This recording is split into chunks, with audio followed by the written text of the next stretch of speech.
What's up, Juventus? Welcome back to the AJC, your channel dedicated to Juventus, and it's a victory show. Oh yeah, had to be a victory, and we ended up getting it. But without that common grind, just ain't gonna happen. You still gotta grind things out. You still gotta do it the Juve way. Even Spalletti talked about it. We just always take the path that punishes us.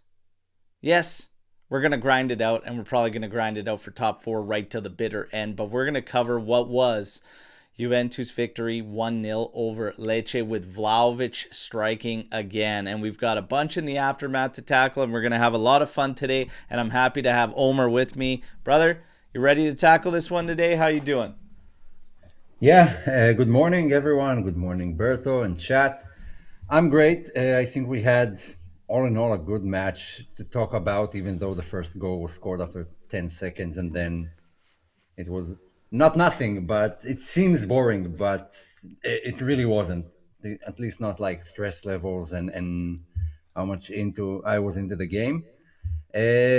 But we won. I'm glad. There's no like anger towards the team. So let's dive into it.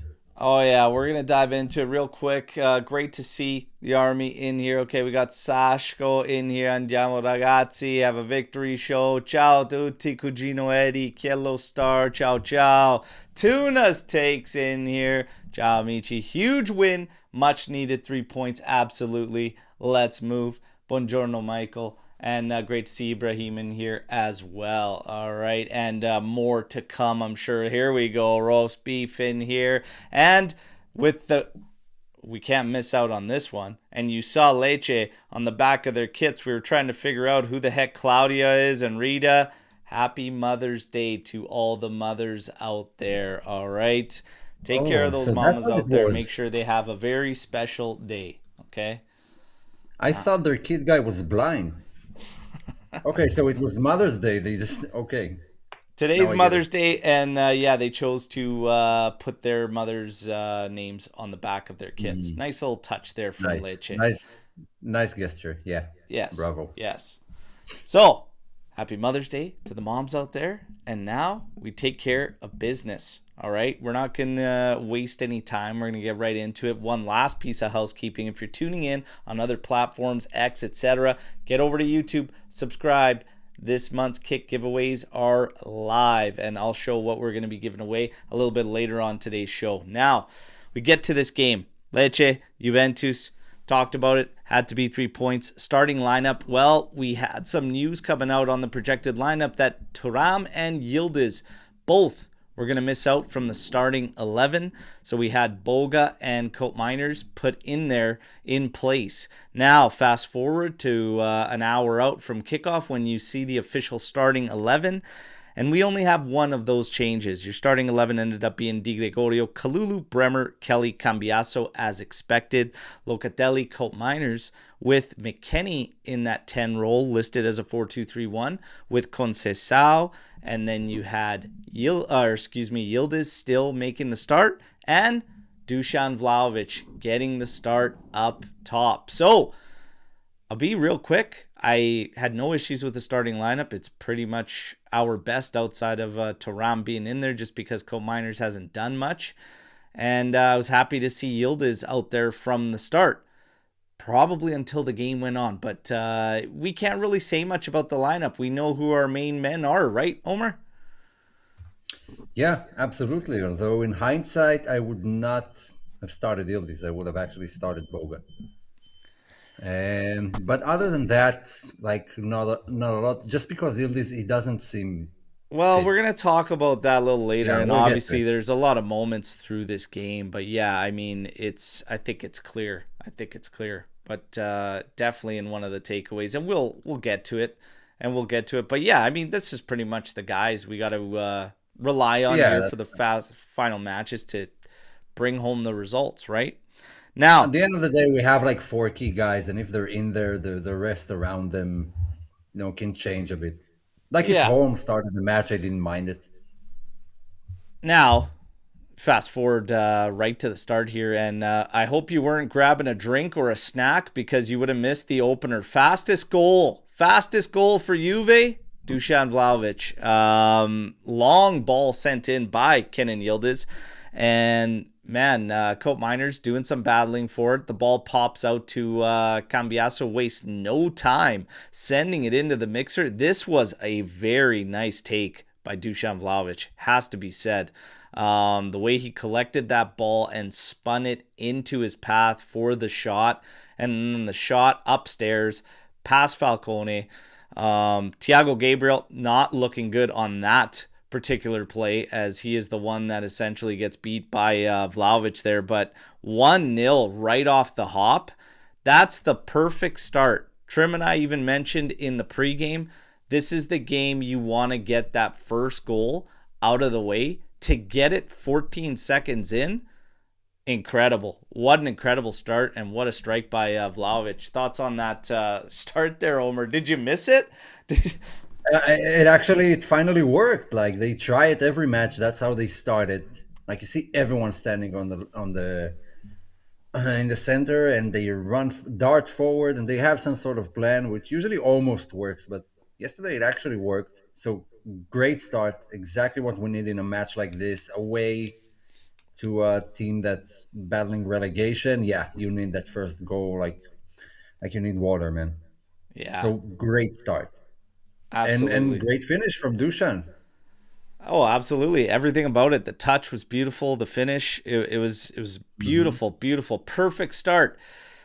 Couple minutes later, almost blew it. Banda coming up the left side, working against Kalulu. He was actually doing Kalulu is a difficult character to beat because of his pace.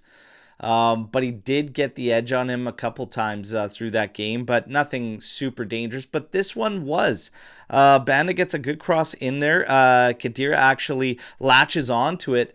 This is a big stop from Di Gregorio. Like, that would have been another one. That's the first goal of the first shot on target that goes in.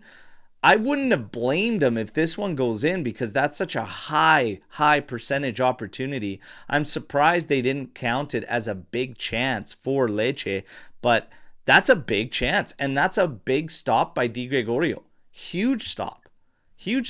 I mean, Shadira made it easy. He kicked it right into him. Oh, sure, you want your guys to finish that, but...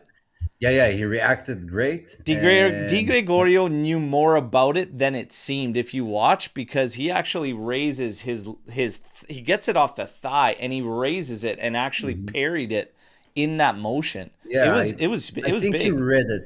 I think he read that he was going to the far corner, and he started his movement there. So he caught it with his knee. Luckily, it didn't fall there was a guy there on the rebound that it just went past his face. But like I said at the beginning, it wasn't a dull match, and right out the gate after the goal, we almost go level. So nice of Di Gregorio to keep us in the match and not concede on the first shot on goal. Yeah, that was big. After that, Juve kind of started to get back at Lecce. You started to see a lot of pressure up that right flank with Conceição. McKennie very active in this one. Very, very active. We will talk about his performance. I know mixed reviews there from fans, but he was very active. And Locatelli started, he went with back-to-back through balls in the seam just to the right of the area there. And in the 4th minute, he connects with Conceição, who times his run perfectly. Locatelli hits him right on the money. This is a beautiful bullet shot from such a quick release.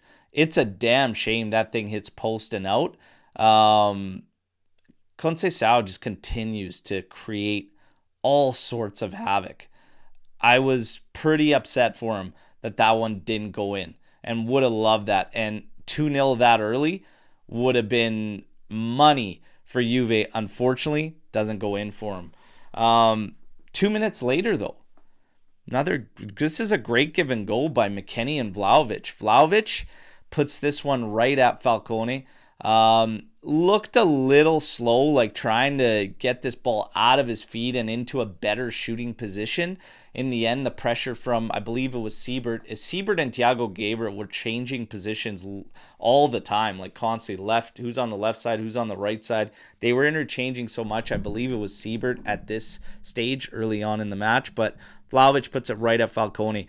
To be honest, the rest of the first half had a lot of sequences, but nothing of real substance, like for opportunities. A lot of sequences. Was the story of a lot of this game for Juve, was the execution in the final third. I felt for a lot of it, they were trying to be too cute, and I feel like guys were passing up shooting opportunities. Does this sound familiar? I felt like a lot of it was very familiar for us, but we didn't give them anything, which was good. But in the final third, I think we would have desired a lot more, ultimately, throughout this first half. Second half, are you going to make changes at halftime? There was only one I was contemplating, and it was based on the space that I was seeing out there. I said on the watch along, Boga will absolutely shred today. And I would probably have put him in around, I said 55 minutes, 60 maximum. I give Boga half hour, and I bet you he probably seals this thing for us. What were you thinking at half? Thinking we definitely need another goal the way this game is evolving. Yeah. I didn't think about taking Yildiz out at halftime, but now that you're saying it, it might have been the right move. I did say, in hindsight, I would not have started him. But that game, like, it had space. They had to push forward, and it seemed like, based on the conditions of the pitch, that Yildiz had a tough time imposing his speed. It didn't feel too quick for me. The dribbling, everything. So maybe Boga was the way to go. The rest was fine. Like, I would not have changed. That was one potato patch of a pitch, let me tell you. Holy smokes, guys were going down left, right, and center. I'm surprised nobody got injured from the pitch itself. But awful conditions there, has to be mentioned. Now we get to the second half here. No changes.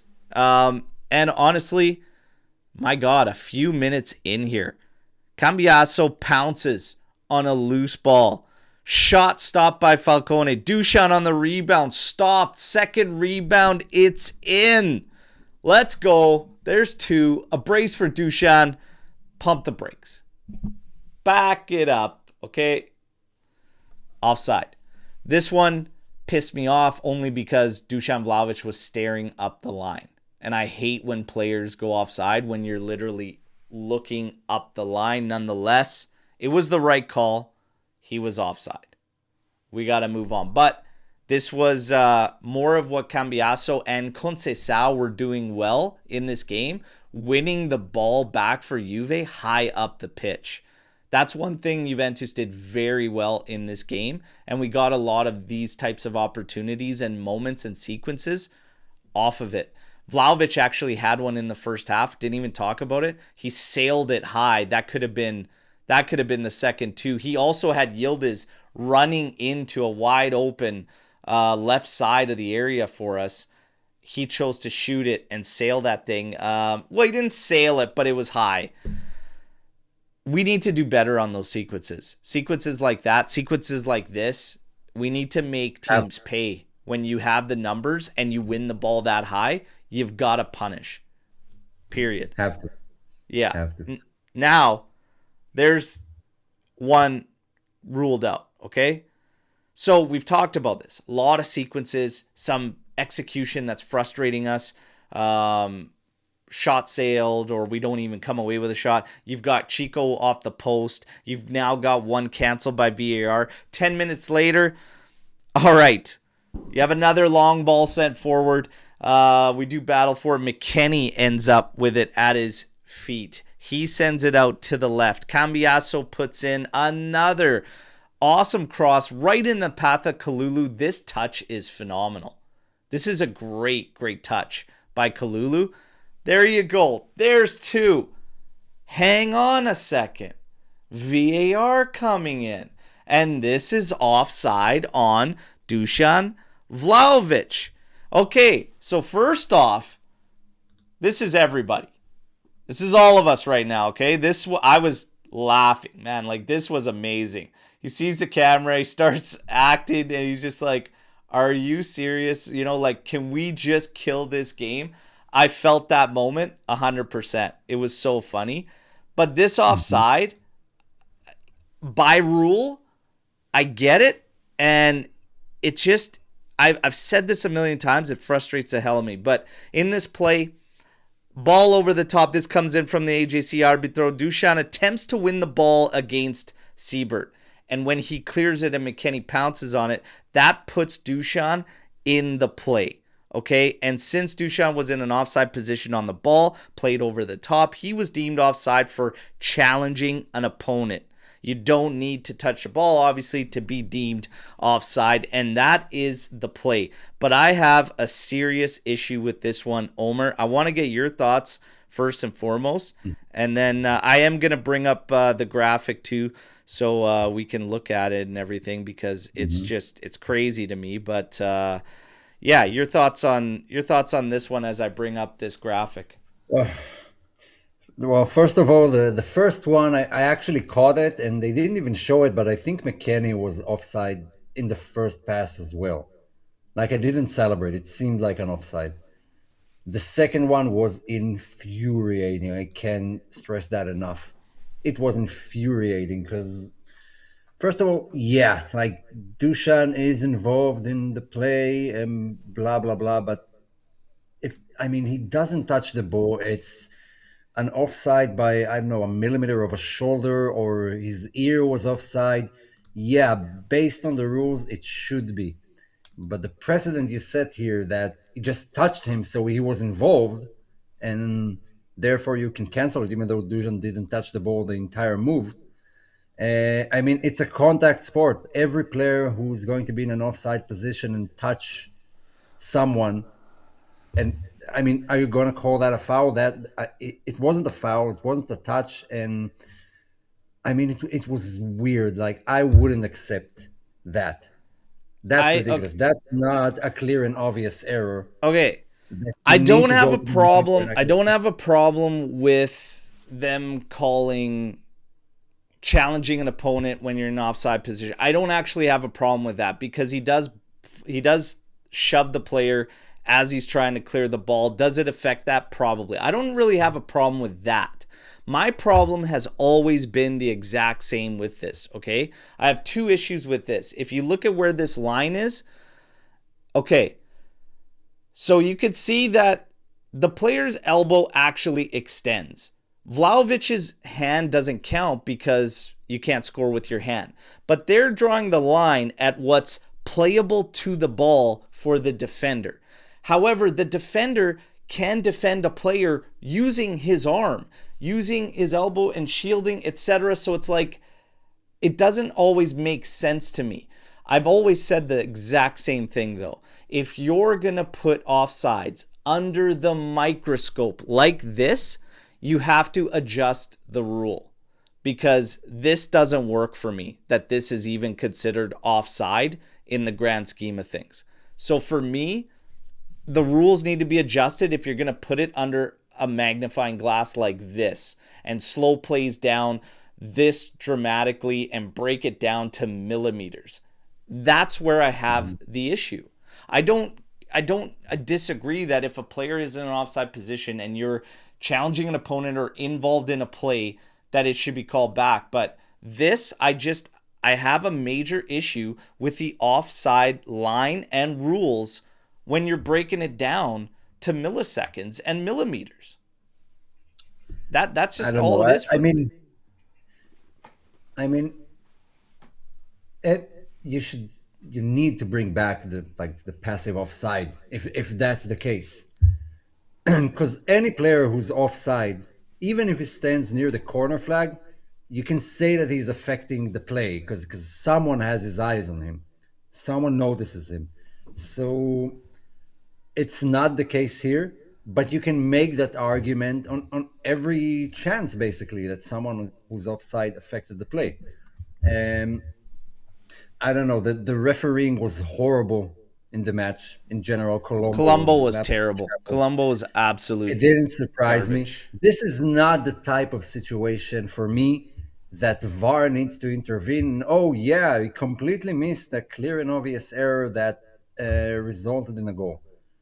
To me, if the player wasn't, I mean, I don't see Dusan really. I mean, he's a bit involved, but not enough to justify Well, it just comes canceling the down goal. to the offside. I mean, it's when they check that line on To the me, first it's long looking really ball. hard. To me, it's looking really hard how to cancel the goal. Well, again, I mean, these offsides, so many that you see, where is the advantage on that play? Because obviously the play that Vlahović makes on Siebert that throws him off wasn't a foul because the play continued on. So you still go down to this offside. Where was the advantage on that offside? The reality is there was no advantage. There was absolutely no advantage on that offside. This is why I have a problem with the rules.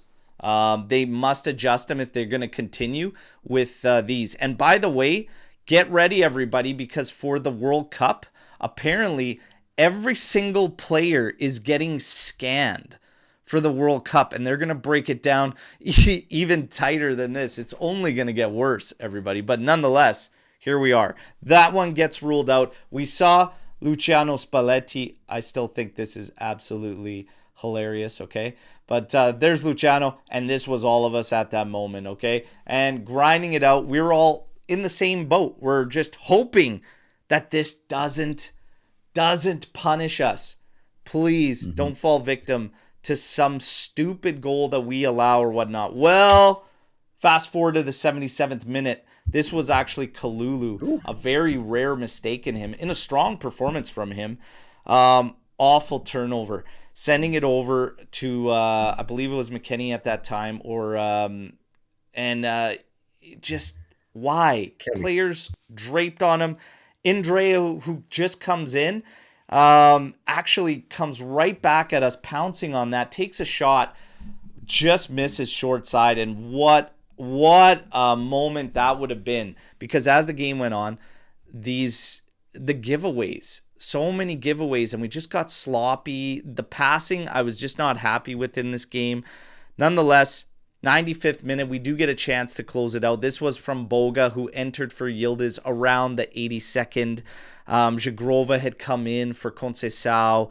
Both of them get an opportunity in the 95th minute, but Boga sent in clear. Falcone comes out immediately, makes a good stop, and then Jagrova tries to beat his man, take a shot. It's also stopped by Falcone. Goes out for a corner, but the whistle ends there. Game over. Thank God. 1-0. Just get me out of here.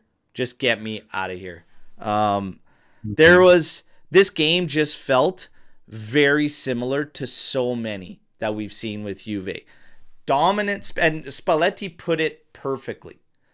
Dominant spells, then spells where you lose your identity. We make things more challenging. Poor decisions put you in difficult spots, and then you're forced to grind things out and hoping that, and you leave the match there for your opponents to get something out of it. That's the perfect summary of this match from Spalletti. You know, he pretty much nailed it. We are going to go through stats, ratings, and then get your takeaways and everything on it. But statistically, not the blowout in terms of stats that it was in our first match with them, where we did draw 1-1. This one was 15 total attempts for Juventus, 8 for Lecce. They do get credit finally on that one big opportunity. And we had 2 big opportunities, 2 big chances in the entire match. We finished with 65% possession to their 35%. If you want to look at player ratings, which we will use to just kind of guide some discussions, here you go. Di Gregorio finishes with an 8.1. Wow. Kalulu, 6.9. I think that's a little low for him. Bremer, 7.3. Kelly, 7.5. Cambiasso, 7.2. Locatelli, 7.6. Cope Miners, 6.9. Conceição, 7.3. McKennie, 6.9. Yildiz, a 7. Vlahović, a 7. 5.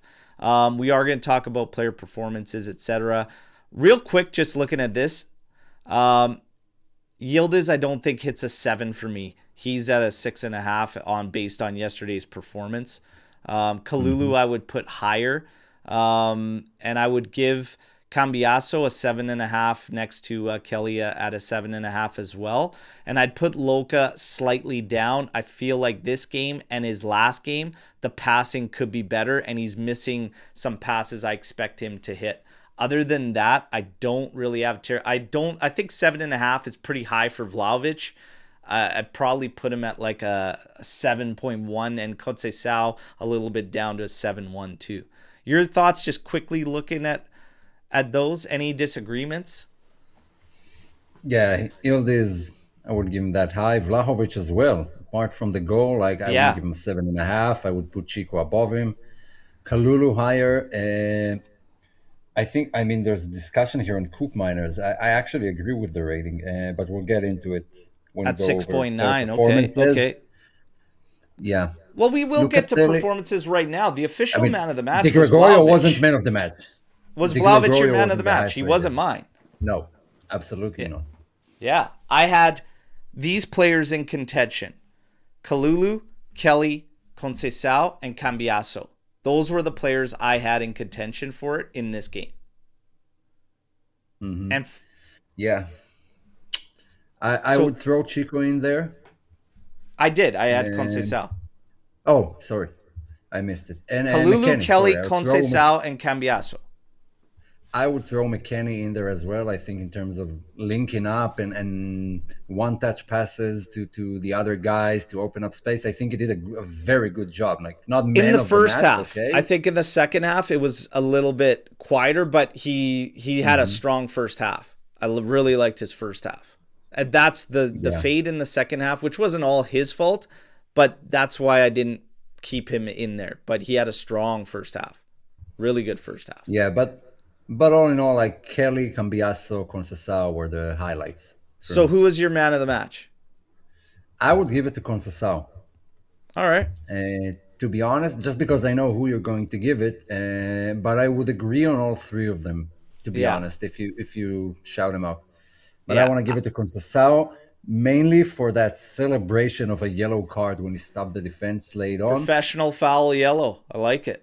And just celebrated like he scored a goal. I mean, that's pretty rare. And it's not like a Bastoni shit simulating and celebrating fooling the referee. So he took a yellow and sellied. Yeah. I love guy. it. Love it. So you got some shouts here. Ibrahim says Kelly. You've got Chico, by far man of the match from Forza Juve. For me, it's Cambiasso. I think that is by far, and for so long, you haven't seen him as good as he was yesterday. Well, definitely this season. Like, this is his best performance this season, for at least. Oh, it's in a long time, because you're going to it's just fucking August to like he just was awesome. He was awesome. That's what we needed. The game was simple for him, but he had the legs going, and he was challenging, and he was winning the balls for us up the pitch. And yeah, he had a strong game. For me, Cambiasso, that I'd give him the man of the match for yesterday's performance. And he ended up getting an assist on Vlahović, the first goal. He should have had an assist on the Kalulu goal. And he was the one who took the shot that deflected to Vlahović. So for Vlahovic's, where he ended up being offside, he pounced on that one too and won the ball again right at the top of the area. He had a good game. And on both sides, because defensively he actually did a lot of grunt work, and he was getting stuck in there and he wasn't getting beat. So he for me is the man of the match. And it's long overdue. Overdue. So with that, the question is, go ahead. No, go ahead. I think you have it. Well, no, I was just going to talk about some of these players and some of these performances. Mac was getting mixed reviews on his, and I thought, just same as I stated, I don't think he was ever a problem. I think his first half was very, very strong. But I think this game shows us exactly what we need, and it's somebody that can take over the reins in the middle with the actual final ball. McKennie had some good 1-2s with guys, but the position in which those end up in, and sometimes it's a little bit too much, and you just need that killer in there. I still think that advanced midfielder, and funny enough, Spalletti, he didn't mince words after the game about what he wanted. He said, when I first came here, I said I wanted a physical center forward. And he also talked about he's like, I want an attacking midfielder, a specialist up there. I think a lot of our needs have been highlighted more than enough through this season, but in games like this, it kind of stands out. McKennie did a fantastic job, but you still want that killer final pass, final ball, etc. Colt Miner's coming in for Thuram. He did good work in terms of defensive output and breaking up Lecce, but you still don't gain anything advancing forward and that final third play. It's the same desire you want from Thuram, really. Yeah, but I want to not push back. I don't disagree, but it did have his part to play in this match. I think the reason Cambiasso was actually very good and very much involved is because of the instructions given to Coop Miners, which were stay back, play it simple. It wasn't anything flashy. It wasn't getting into the area. I think he had like one long shot the entire match, but he just helped distribute the ball. Now, when you have Thuram in there and Yildiz and Cambiasso on the same flank, all three of them dart forward, always around the area. So when you get caught or when they lose the ball, like there's no one there. And Coop Miner staying there, and then when we lose the ball, he kind of slotted into that left wing back position, and it gave Cambiasso the freedom. Now on the other side, on the right side, when you have McKennie and Kalulu, they very rarely get caught out of position because they're very high energy and they always track back and they sort of cover for each other. But on the other side, I think the mix of Yildiz, Thuram, Cambiasso, unfortunately, is too offensive. And I think Coop Miners helped kind of shore that out and not leaving all the work to... I still prefer Thuram, but I think in this match, the reason Cambiasso shined is because Coop Miners was like a presence in the midfield for the entire match. I think it has a lot to do with the space that was actually there. This was not a typical clampdown style setup from Lecce, obviously, as they play in a variation of a 4-3-3. And the space was there because otherwise McKennie struggles too. So it works in this game. We talked about the space that's there. How many times did Yildiz have 1v1 opportunities and moments throughout this game? That doesn't happen often in Italy, and it hasn't happened a lot this season. That's why we've been shouting to get this guy away from the sideline. But yesterday, it worked out fine because of all that space, and that helps a guy like McKennie that plays up there. But for me, Colt Miners, I don't think that really plays a big part other than the fact that there was a lot of space there. McKennie, Vlahović, Yildiz, Conceição, they could all kind of operate and work together. And we did see a lot of link up between all of them from different phases, left side, right side. It was good. It was really good. Cambiasso, for me, stuck to the outside a little bit more often. And I think that's going to help the outsides. But there was two things that we talked about in the pregame that I think happened that helped these guys as well.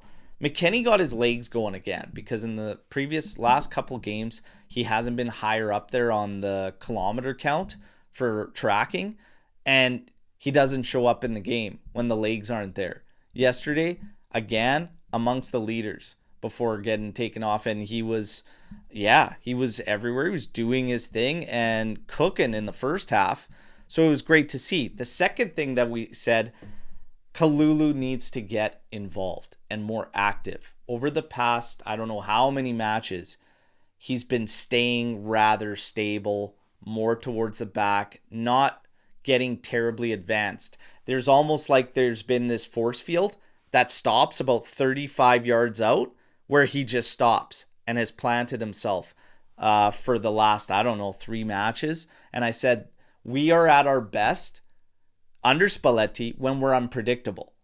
Kalulu is a massive part of that unpredictability, and he's got an engine that's second to none. You have to take advantage of that. There's going to have to be moments where he's the one darting up the pitch, making those runs up seams. He got back to that yesterday, and I thought he was fantastic, and it helped us a lot. So those are a couple things. We need these guys to do what it is that brings out the best in them. For McKennie, he's got to have his legs, whether that's a fatigue thing, whatever. You have to sort it. And Kalulu, you can't put Kalulu on a leash, basically. That's my takeaways out of that game of what I liked. Yeah, so just to answer the chat, I'm not saying Coop Miners should start ahead of Thuram any day, and nothing has changed about my opinion on Coop Miners, and sell them as fast as you can. Yesterday, when Thuram wasn't 100% fit, I would not have started not Miretti, not Adzic, and not McKennie as well in that position. So it's not like Coop Miners is the solution to freeing Yildiz or Cambiasso. It's just at this point in time and how it shaped out, I think he had a relatively decent match, and that's about it. Nothing has changed for me. Yeah. But the question is, has anything changed about Cambiasso after you've seen that performance? Nothing's changed for me. I've been on the fence with this guy for some time. I don't, like I said, I could see if they sell him, but I'm not 100% convinced we have to.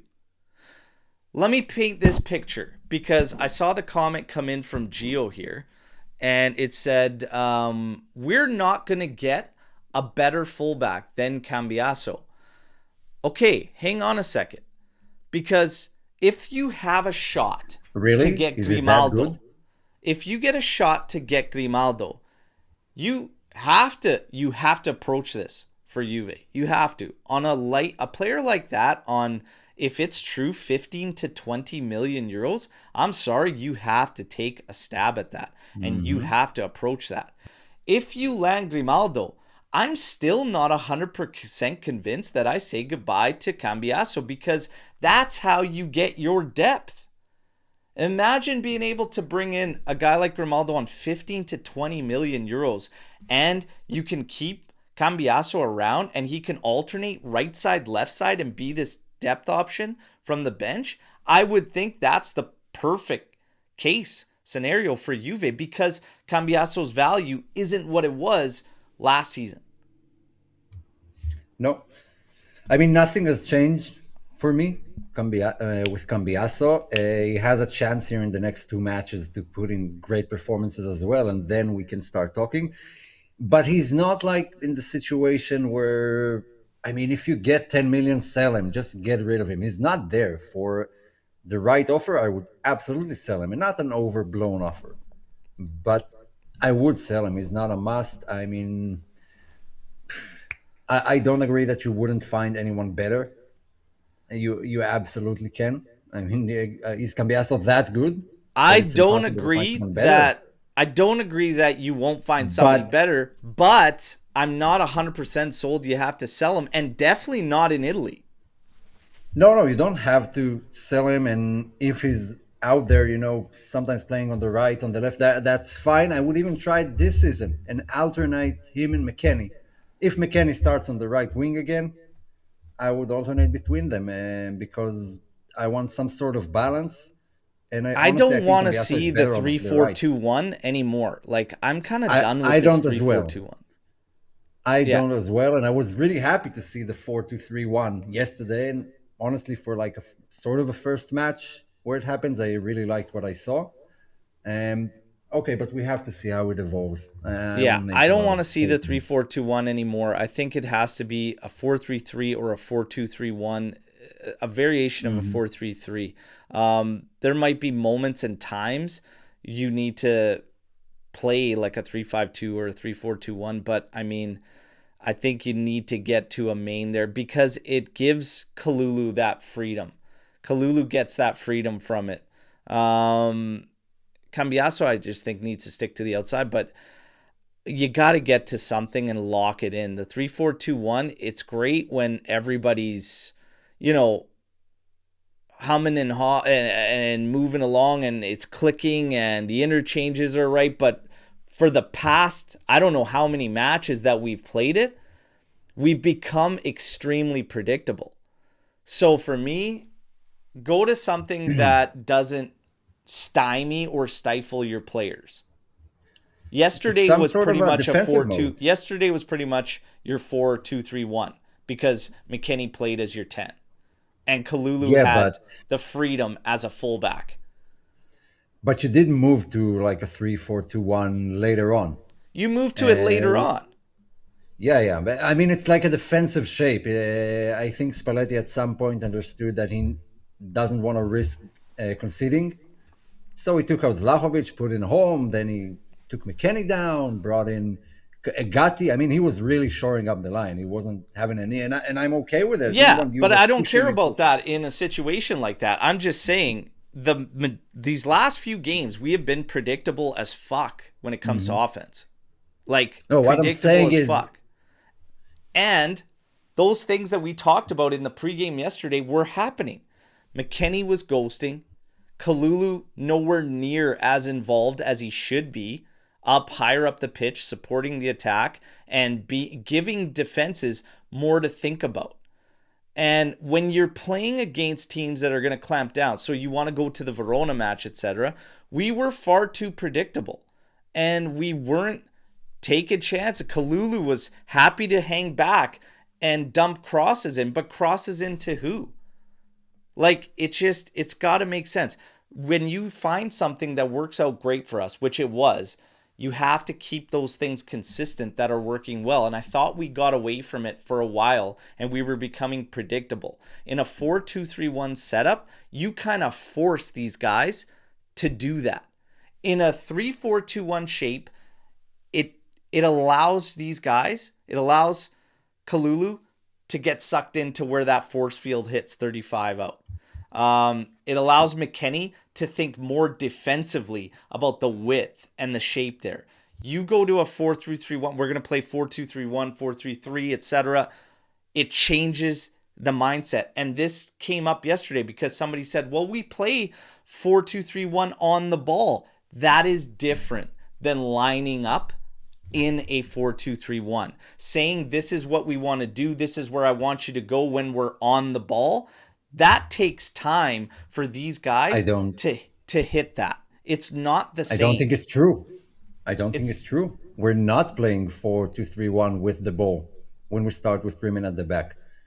Not a bunch of the time but they're trying to, because what they deem us doing is because Kalulu slides out to the right, McKennie moves into the 10, and they're like, now we're playing 4-2-3-1. No, it doesn't work like that. When you line up with it, it changes the mindset of that player in that position and how they operate. So it's hybrid. Yeah, it's been hybrid the entire time. I just think it's time to simplify and move forward. I think that's the way forward. 4 men at the back. I'm done with the 3-man back line. I'm saying that if that's our like defensive formation in a tough match where we need to defend, or at some point, fine, it's a good solution. I don't want to see us starting matches that way. But again, it's nice to have it. Yeah. Let's go. Gio, for me, he says it's like the striker debate. We're not going to get anyone better than Dusan up top unless we win the Powerball lottery. Hold on a second. We're going to talk Dusan Vlahović. Real quick, my other takeaway out of this game, I don't understand why this team lacks in execution under key moments time and time again. For me, it is wild. I cannot piece together why it doesn't matter what players are involved, but in the most critical of moments, they just cannot finish off these dangerous situations and scenarios. They do everything right up until it, and then it doesn't matter. All alone, A player coming in, just dish it off to him. I don't know why, time and time again, and it doesn't matter who the players are involved, we just cannot execute to a degree that kills teams off.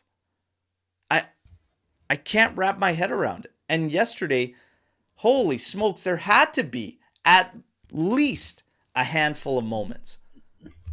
My complaint about this is not towards Spalletti. I mean, the guys got the chances. Dusan could have killed off the game once or twice, even in the first half. Absolutely. I mean, if they do get into the situation, it's down to the players themselves. Dusan, if you're dribbling and you have a free shot with your strong foot and you're inside the area already, you leave the top corner alone. I know he likes to aim to the top corner.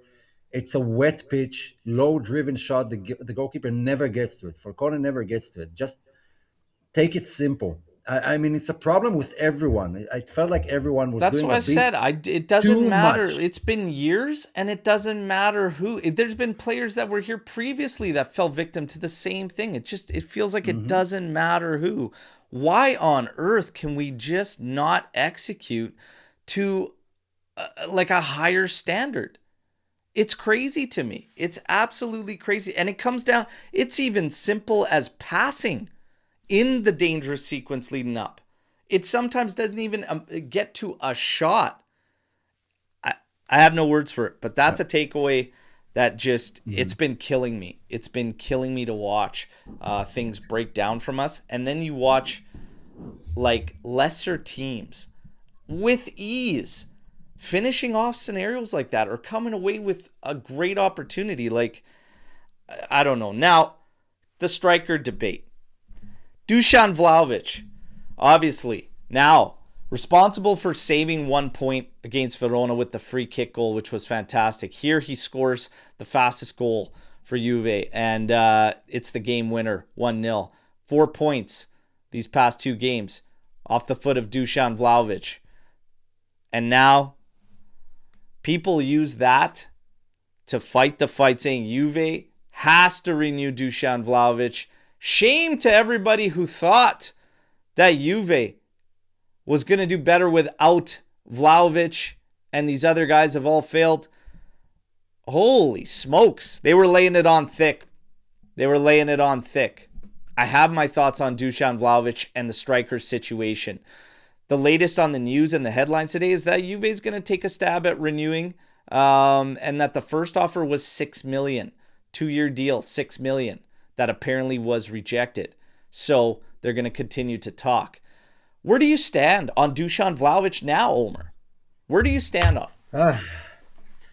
Okay, I'm glad you mentioned it, the points and everything, because to me right now it's sort of a nothing debate.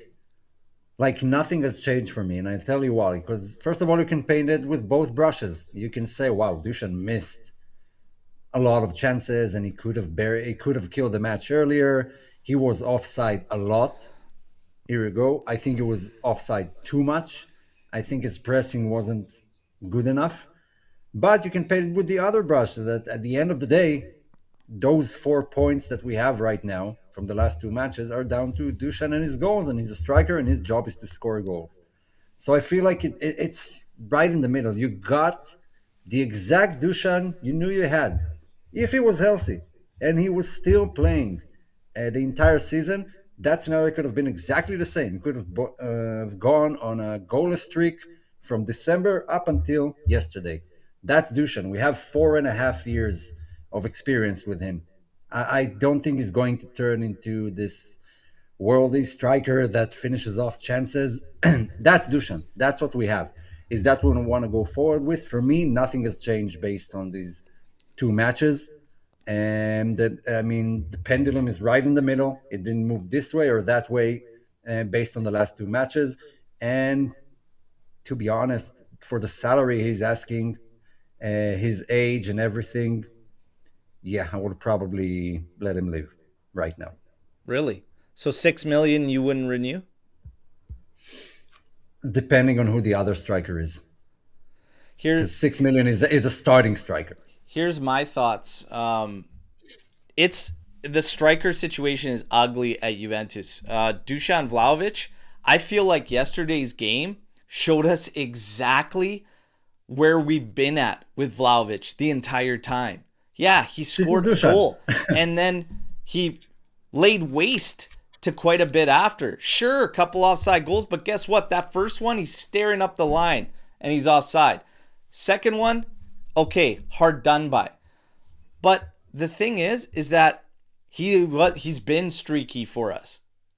And he also had moments in there where that attitude kind of shines through and you're like, dude, don't quit. Like, let's go, and the hands go up, etc. He takes you through all the emotions. The reality is this is the same Dusan Vlahović that I can understand why fans don't trust. I can understand why a lot of fans wouldn't trust renewing this player. And I think yesterday's game pretty much took you through the cycle of exactly who Dusan's been for 3 years. This isn't a player we just signed 6 months ago. This is a guy that's been here for 3 years. You know exactly who you have. Now, who do you have? You have a guy that's the best of the bunch out of who you have right now. And that's the reality. He works better for us, and I think you can already just see it. Then David, and then Openda, and Milik, they're all going to go. They all got it. Maybe David stays, but I doubt it. So the reality is he's the best of the bunch. Is Juve going to go out and buy 4 strikers? Absolutely not. Absolutely not.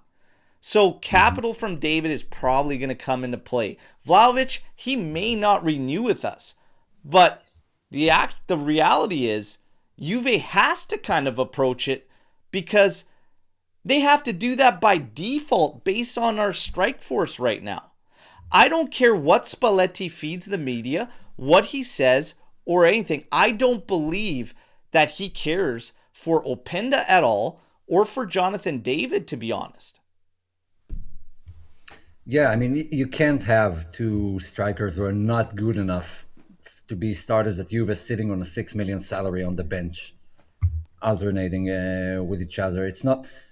I mean, I think it might be the the pretty girl syndrome, like when a mediocre looking girl surrounds herself with worse looking girls, then suddenly she seems hotter than what she actually is. I think that's the case with Dusan. The fact that the other strikers are awful doesn't make him the ultimate solution. So no, but he could honestly no to all of them. But on a free, you're not going to buy an entire strike force this summer. No, it's absolutely crazy not. It's crazy to think that. No, we're not going to do that. And honestly, I have a tough time believing we're getting rid of Openda this summer to start with. So let's. Openda will be on a never plan, just like Arthur. So will Douglas Luiz. Fitting that he's Brazilian. That's essentially what is going to happen. But by default, Juve has to approach Vlahović. I mean, there are very few other scenarios out there that look very good for us in terms of strikers. I mean, we're throwing out situations like maybe you approach Atletico to try and land Sorloth and bring it in, but guess what? You're still going to need other strikers. And Spalletti was clear as day with what he said about what he wants from that role in terms of the game. So I think you have fit issues, which is why we have to work with Spalletti this summer, because you can't keep bringing in guys just randomly and then hope coaches work out, because David works best, obviously, in some type of pairing. That ain't going to happen. Well, not with us anyways. So if he goes to lead the line, then it must have to be in Ligue 1, because it just ain't happening here. And I fail to believe that. I believe like I got a good read on Spalletti and certain players, and I don't care what he says to media because we're still battling for top 4. So a few days ago, the presser leading into this game, I'm not buying for a second any of the shit he said about Openda or these certain players. I think you know exactly where he stands on certain guys. The wild cards for me are guys like Bremer. Is he willing to say goodbye to Bremer this summer? Even if just Kim and Jay is coming back, like, is he willing to say goodbye to Cambiasso? Guys like Zagrova, I think he'd say bye in a heartbeat. David, Openda, I don't think there'd be any fuss. But I don't know, man. Vlahović, I literally believe it when we hear that Spalletti is the one pushing for renewal. No, I wouldn't be surprised. And okay, to be fair, yeah, he was injured for a long time, coming back. I mean, the fitness is not the same. We already mentioned that in general, this was a tough match. You had two teams with a lot to lose. A lot to lose. One away, our situation, they're battling for relegation. The pitch was horrible. Passes were stopping on the ground. The ball was bouncing when it was in the air. It was hard to dribble. It wasn't easy conditions. And so I want to be also fair to Dusan. It's not a criticism. It was a tough one. Still, he had the chances to kill it off. He didn't take them. That's basically the story of Dusan. Like how many times we had that match when he got the goal and then missed 3-4 good chances later on, and at the end we drew and somehow the other team find a goal. It happened a lot, and it almost happened yesterday. Yeah. So if that's the way to go forward, and that's the way people want to see Juve and think Dusan is the one who fits this system, fine. Personally, I don't. It's nothing personal. If Juve decide to keep him and bring someone else as well, great. You have to find, this is the part that kills me. We're shopping for strikers regardless. Like any way you slice it, we're shopping for strikers. But for me, it makes zero sense to not attempt to keep the guy that's easily the best of the bunch right now that doesn't cost you money. It's just a salary you have to figure out. David can go. Openda can go. Milik is just going to fucking disintegrate any day now. You need strikers regardless. I mean, we can all agree that first deal of business at striker department is getting rid of Milik and Openda. Like if anyone had the reins, that's where you'd aim for, right? Yeah. Let's say best case scenario, you do that. You manage to get rid of Openda and Milik, and now you have Dusan, and it all has to happen before June, before his contract runs out. And you're left with David and Dusan. What do you do? Where do you aim your transfer market? I'm not left with David and Dusan because for me, I would use the capital, Jonathan David. I would make the play from Nico to try and sway a move for Sorloth.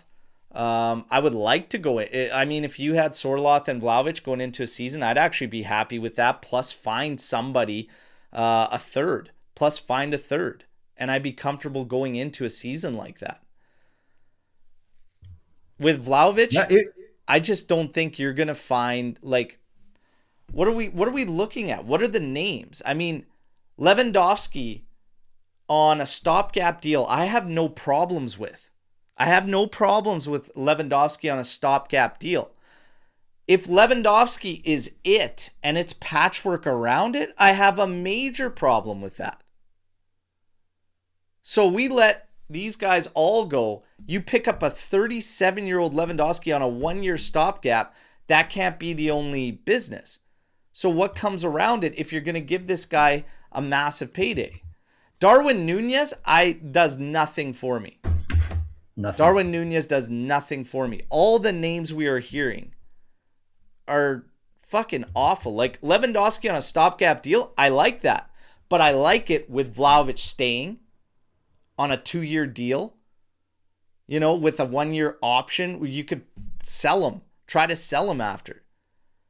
But god damn it, you're probably, the way everyone's looking at it, and I keep seeing Osimhen being thrown out here. You're not getting Osimhen, not this summer, because you have way too much work to do. If you get things right and build the foundation right this summer, okay, and get your business right, get your numbers in check, we're pretty much where we want to be. Your splash would be next year. Retegui is a name I like, and I would look at that. But again, you still need support. Kolo Muani, I ain't down with that, man. Once you go past the top 5 strikers in the world, let's say Kane, Osimhen, and Mbappe, Holland, the level drops massively, massively, and we can't afford any of those guys. Let's not kid ourselves. So anything we do is sort of a stopgap, which is also fine. Like if you find someone who actually fits, I mean, a Vucinic type of player is not a world beater, but he did the job when he needed to. He wasn't like the main guy that you look to, but he was a system player who allowed others to play better. Fine, I'm okay. Go with that guy. Don't aim for. Arretegi was bought for like 60 million, and The because deal's he's tough to playing in do. Qatar, I don't want yeah, to and a help high salary, PSG out it's a of tough trouble with one. Kolo Muani. Kolo Muani is streaky as Exactly. fuck, and he's still not the. If you're talking when Spalletti goes out there and tells us all right there, staring at the camera, I want a big, strong center forward, and they're also feeding me lines that Kolo Muani is the one that Spalletti has green lighted. It doesn't fit the bill. Kolo Muani is not that guy, and we saw the same struggles there when he came in.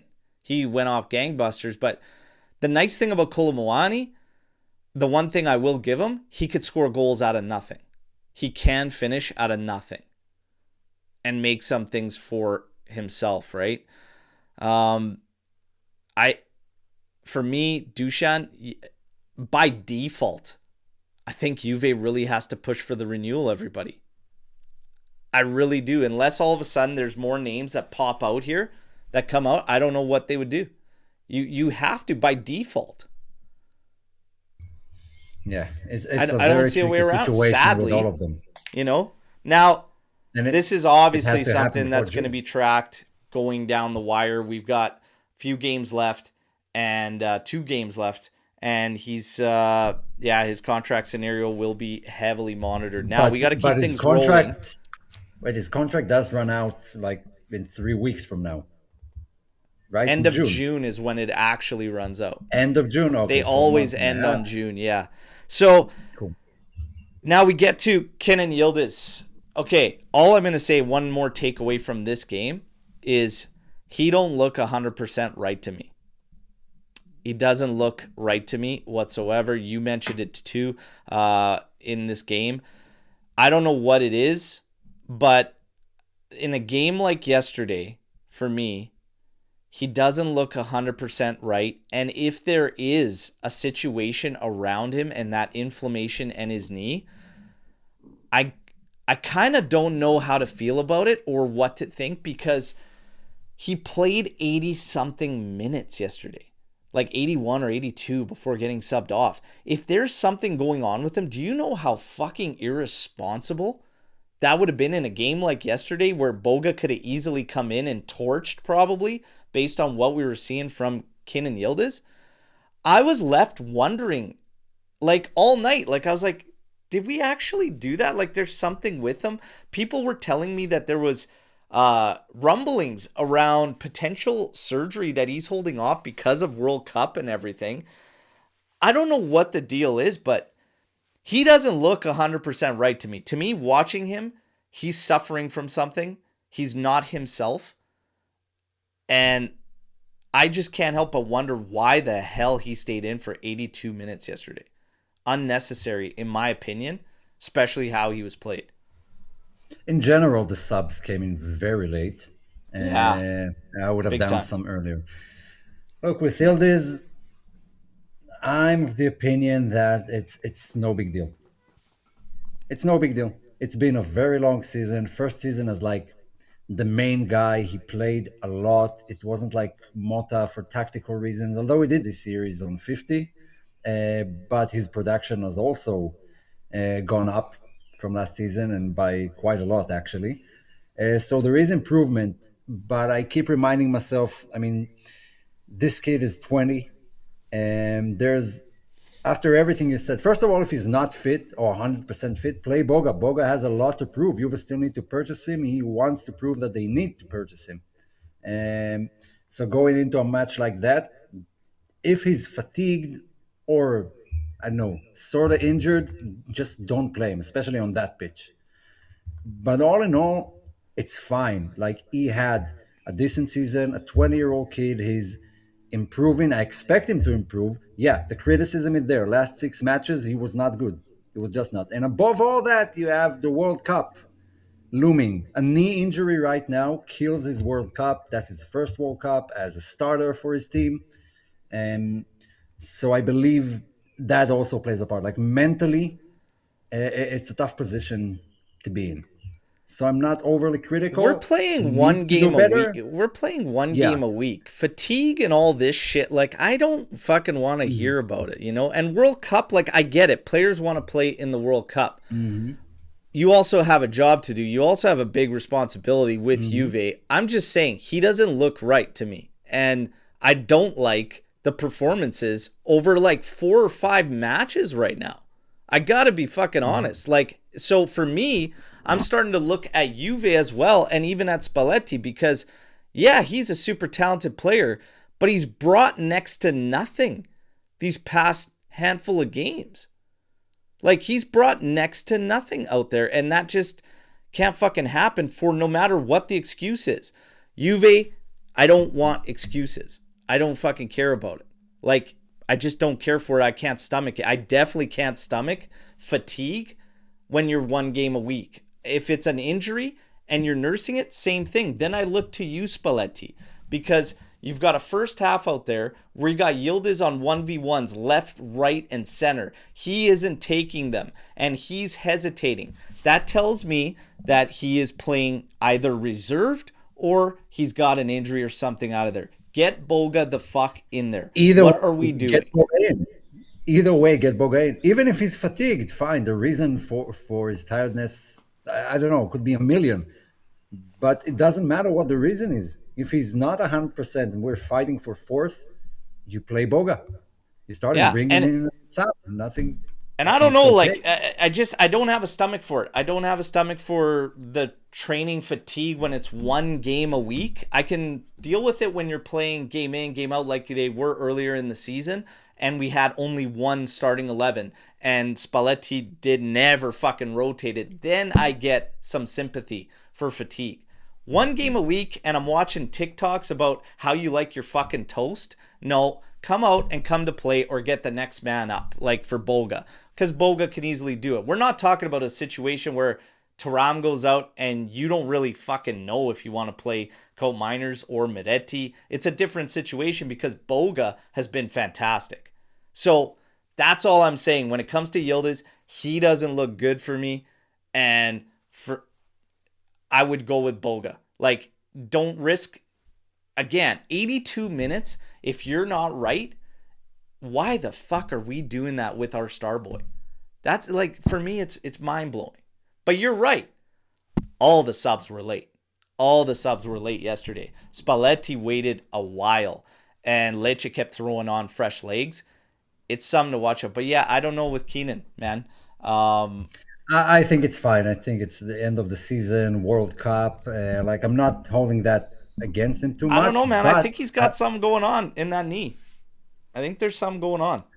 Maybe. There could be. That's why I'm looking towards next season and see how... I mean, I expect more from him next season. I mean, we're talking about Chico a lot, and we're praising him. Chico is 3 years older, right? 2-3 years older than him. A bit more advanced in his development, and it shows. I mean, it shows on the pitch. Chico has kind of taken the reins since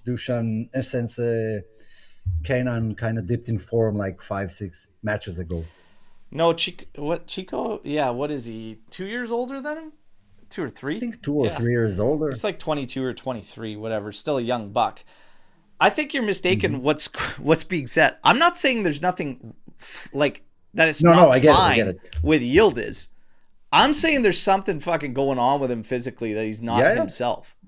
Like, yeah, I started with, in hindsight, I would have played Boga based on what I've seen. I don't know what the fuck Juve is doing, but if there is anything going on there, I don't know, man. Like, if there was a chance of a very serious injury, I don't think they would have played him at all. Maybe something minor. Yeah, I don't know, man. It's on that pitch PTSD from J-Med. Come on. PTSD from J-Med. Now, then it's his play. But either way, so I'd hope it's actually physical limitations, because if it's just his play, He's been rough for 5 fucking games now. Get Boga in there. Get Boga in there. Wake up. Wake up, Keenan. Yeah. World Cup, I don't give a shit. 1 game a week, let's go. Start cooking. Speaking of Conceição, has Chico Conceição surpassed Locatelli for the most underappreciated player on the team? I think a lot of people came around on Locatelli. I don't think he's underappreciated now as he was 5 months ago, like in January, let's say. Definitely not in the last few years. Chico, I mean, I kind of get and don't get the criticism he receives. He does a lot. It's the end product that's missing. That's a problem for the entire attack. It's not something solely on Chico. It does have a better wing to support him. Maybe that's the reason he managed to thrive. But it's just the mentality. It's the way he plays. And he's sort of, maybe Yildiz is the one giving, because everyone is focused on Yildiz, Chico gets a bit more freedom. So more overrated than Locatelli. I don't get why people don't like him, to be honest. He missed chances. Everyone does. But what I'm seeing from him mentally, his production, he was working his ass off yesterday not to concede a goal. He was running back at defense. He was giving player fits. He's not this type of guy who stays up top and looking for that counter attack. He's very much involved in Juve's play and in the defensive phase. I like him. I like his mentality. Do people find him underrated? Right now, yeah, maybe a bit more than Locatelli. Chico is definitely more underappreciated because of the switch that came from with Locatelli, because people finally saw the light. When it comes to Conceição, I don't know if they'll see the light because stats. It's stats. But I've fought this fight for so long. You have to, okay, obviously if you take the opportunities from his feet, this guy's, I don't know, man. Every time he shoots, it seems to have a magnet for the woodwork, okay? But yesterday, again, off the post.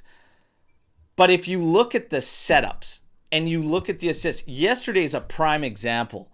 He puts one right on Yildiz's feet in the area. He throws a fucking garbage shot, hopping off wide to the back post. He puts one right on Vlahovic's foot, and Vlahović throws a floater right at the chest for Falcone just to catch easily. He put another one in dangerously to the top of the area that someone came in, and I don't know where the fuck that shot ended up going. Well wide. We're not clinical. We're far from it. On top of that, when he does usually throw the ball to the back post, there's usually nobody there unless you have guys jumping up from the back. But Yildiz never attacks back post. I also give Chico shit for it when the ball's on the opposite side. He doesn't tap. There's so many factors at play. The one thing about Conceição, you just can't take away the importance of the intangibles as well.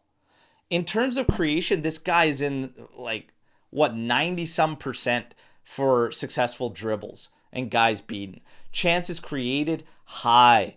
You take him out of this team, oh my God, the chance creation goes down dramatically. He pushes teams back single-handedly that other guys need to take advantage of space. Now look back to last season. The biggest thing above it all, on a team where guys are so happy to pass the buck for responsibility, he's the one consistently taking and accepting the responsibility of give me the ball. Let's go. Let's try and make something happen and create, and pushing them. He's constantly making things happen. But as far as the stats, if you just want to look at stats, yeah, he's left some goals on the table. But show me how many we should be doing better in terms of other players finishing what he's brought to us. Yesterday, prime example, those passes, 3 passes, wonderfully put in the area, and then winning the ball back for Vlahovic's big opportunity in the first half where he had Yildiz running onto it in the air. That starts from Conceição. And several other sequences yesterday started from Conceição, as well as Cambiasso winning the balls back. This guy, it's not overrating, because everyone says Conceição is overrated. No, it's people combating the hate. If you can't find the importance of what he brings to this team right now, I can't help you. I mean, you had experienced Nico Gonzalez, Serie A, proven, blah, blah, blah, playing last season. He was like the starter ahead of Chico, and he wasn't doing any of that. Nothing. Exactly. The right flank was dead. So coming at the guy who right now creates the most, causes most havoc, and works hard defensively, I mean, I see no reason. Right now, he's our most, at least in the attack, he's our most informed player. Yeah. I mean, hands down, it's not even a question. McKennie dipped a bit in his production after the amount of goals he had in early January, February. Yildiz 6, 7 last games hasn't been up to par. Chico is the one carrying the attack right now. Just Here's look at the thing. Jagrova, how he came in yesterday against tired legs and just spinning around. I keep saying it. You want the stats to increase? The stats will increase if we become fucking clinical. His assists. He's had games. He should be coming out with at least 2 assists, if not 3. But we can't finish. And you've played the majority of the season not making sense with the striker that you have had in, 70% of your lineups based on how we play. It's crazy. He is extremely important. Extremely important. It's not overrating. It's just combating the hate.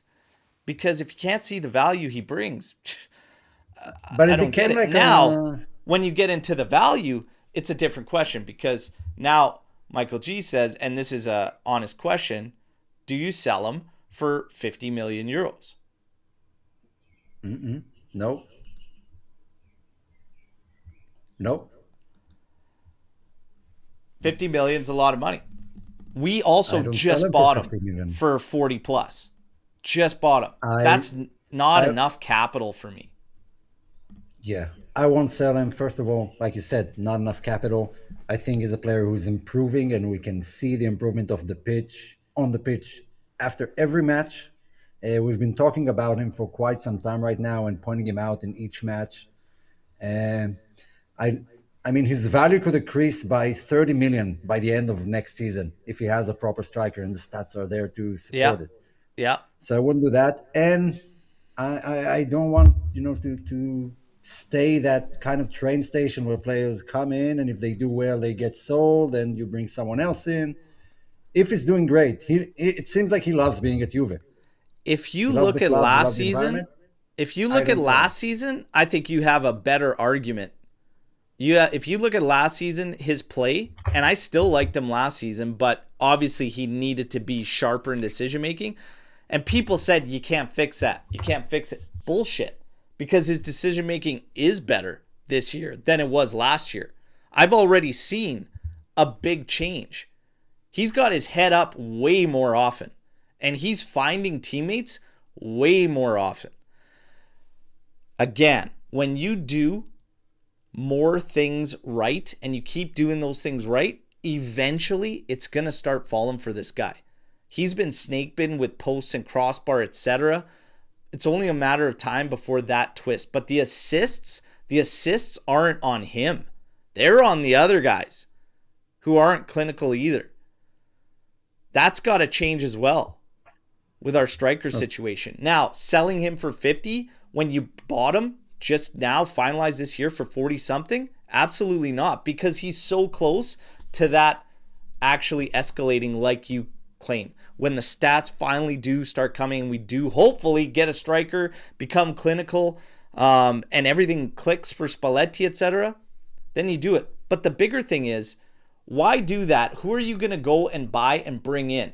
You're going to tell me Greenwood? I've already said my piece on Greenwood. From a human standpoint, myself, I am completely against it.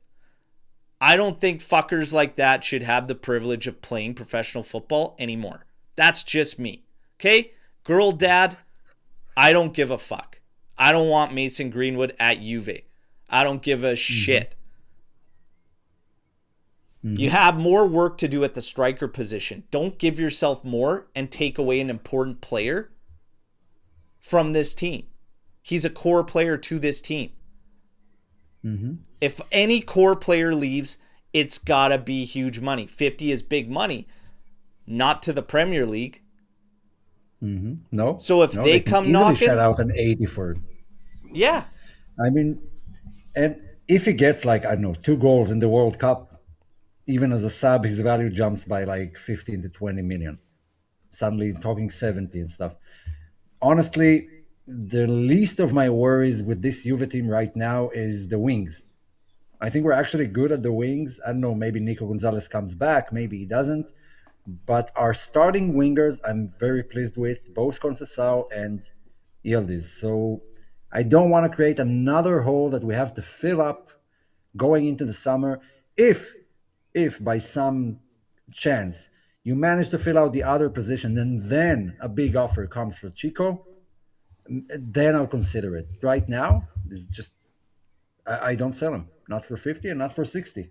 70, yeah. I can start listening.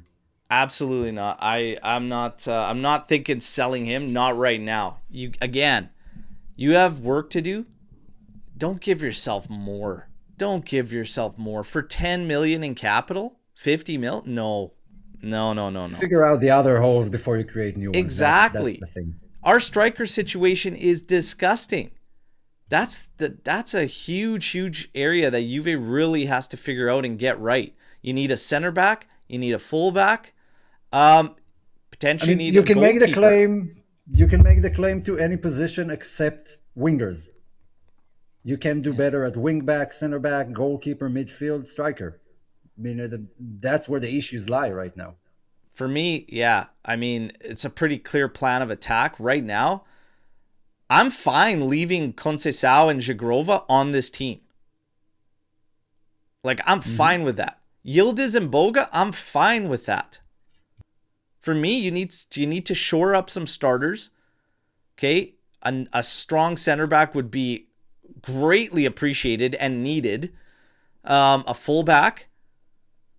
And an attacking midfielder, a specialist up there is definitely needed. You need a 10. You need a 10.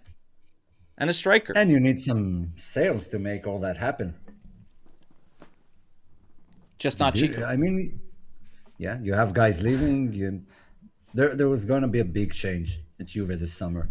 This was asked to me in the AJC Army chat, and it said, you give me your sales list, like immediately, the immediate names off the top of your head. And I said, okay, it's Gatti, it's Miretti, unfortunately Italians, and it's Jonathan David. You're muted. Sorry, and you need to throw in the loan guys who are coming back, except for Douglas and Nico. But those are not where we're going to get money. So I'm talking about boosting this team. Oh, guys who can get more money. So who are your sales list that actually see us get money? I don't need to hear about Kupo Penda. We know we want to say goodbye to them. They're not bringing us money. They're not bringing us money. We're trying to break even on those deals. So stick with me. This is my sales list for money. Gatti, Miretti, David. And the values, Gatti around 25 million. David, 30 million. Miretti, 20, 22. That's all capital pretty much on these guys. You could do some good work with that. If you're talking, close to, you're pulling 60 million capital on those guys that don't affect your lineup. And I would add Di Gregorio even to that list, especially if you seal off Alisson before June. I would definitely put Di Gregorio on the list. And you can even make a shout. We talked about it earlier for Cambiaso for the right price. The reason I didn't throw Di Gregorio on is because the rumors suggest he's happy to stay and fight even with an experienced guy coming in. Perin for me is done. That's cool. Yeah, I'm done Yeah, hearing about Perin is done. Perin every fucking month. I want to go somewhere and start. Go somewhere and fucking start then. Like, see you later. But yeah, I don't think we need to make changes on the outside with Yildiz, Boga, Shigrova, and Chico. I'd leave it the same. Let's sort out the attacking midfielder and the strikers. Sort that out. And I think your production goes up for everybody. But the other part of it too, Spalletti. And this is why I say I don't like that 3-4-2-1 setup. It was different with Tudor than it plays out with Spalletti because Spalletti sends Yildiz and Conceição to the sidelines. The one thing Tudor, if that bald bastard got something right, it was the fact that Yildiz and Chico were narrow and they played off the striker and they were all playing together. And it looked good, and Yildiz was humming for Tudor.